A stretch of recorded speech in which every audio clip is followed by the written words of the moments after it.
தேடும் போது மேலும் கீழும் ஆடும் ஆசை உண்டு.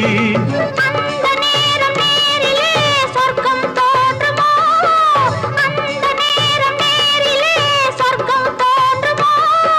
காணாததும் கேளாததும் காதலில் விளங்கிடுமோ.